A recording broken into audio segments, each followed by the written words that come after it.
অসমে 17বাৰ মোগলক পৰাস্ত কৰিছিলে নহয় জানবাৰ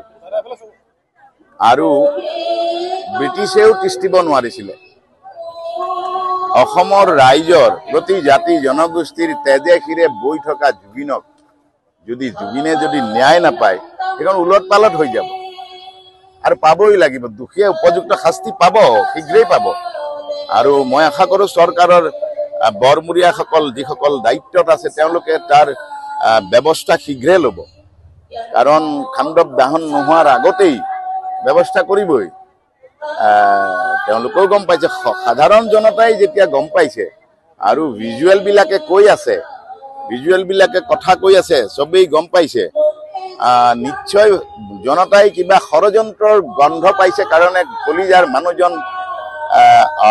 অসময়ত হেৰাই যোৱাটোত এই জনতা ক্ষোভিত হৈছে আৰু ই সাধাৰণ ক্ষোভিত নহয় গোটেই মাটি জাগিছে ধৰিত্ৰী জাগিছে তাৰ মানে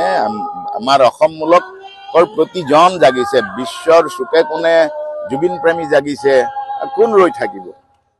যিকোনো কাৰণত ন্যায় দিবই লাগিব পাবই লাগিব আৰু তেওঁলোকে ব্যৱস্থা কৰিবই লাগিব হাৰি যাব নোৱাৰাটো সত্য কথা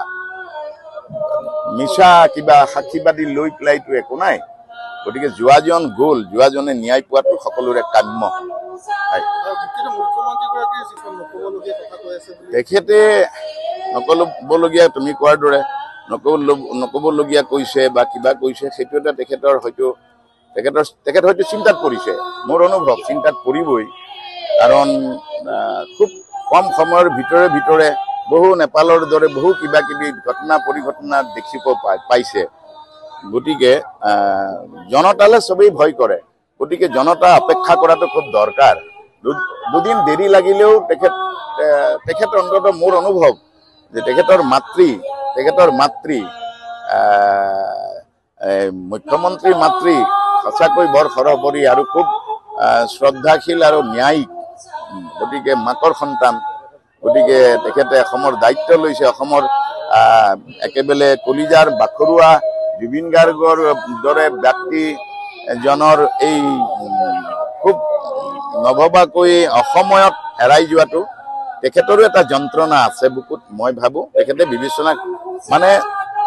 যিটো এতিয়া কোৰ্টৰ বা আইন আদালতৰ প্ৰচেষ্টাবিলাক অকণমান দীঘলীয়া যেতিয়া হয় আমিও বুজিব লাগিব ৰাইজেও ধৈৰ্য ধৰিব লাগিব ৰাইজে শান্তিৰে কাৰণ জুবিনে অশান্তি বিচৰা নাছিল গতিকে তেওঁৰ ন্যায়িক গোটেই কথাখিনি তেওঁ ন্যায় প্ৰাপ্তিটো শান্তিৰেই হ'ব লাগিব আমি ৰাইজেও ধৈৰ্য ধৰিব লাগিব ন্যায় প্ৰাপ্তি কিন্তু শান্তিৰে আহিব লাগিব আৰু পাব জনতাই একেটাই কৰিলেহেঁতেন আৰু জনতাই ন্যায় পাবই তেজে শিৰে বৈ থকা বিয়পি থকা সুৰ হৈ বৈ থকা সংস্কৃতিৰ সাধকসকলে ABCD যিয়ে নহওক সবেই পাব ন্যায় দিবই লাগিব এইটো সৰু কথা নহয় সৰু কথা নহয় এটা ডাঙৰ ঘটনা গতিকে ডাঙৰ ঘটনা এইটোতো খুব শিহৰিত এইটো ভাল উত্তৰ পাব জনতাই পাবই জনতা ধৈৰ্য ধৰক ময়ো অনুৰোধ কৰিছো জনতা ধৈৰ্য ধৰিব লাগিব অকমানতে একেবাৰে উত্ৰাউল হলে অশান্তি বাঢ়িব গতিকে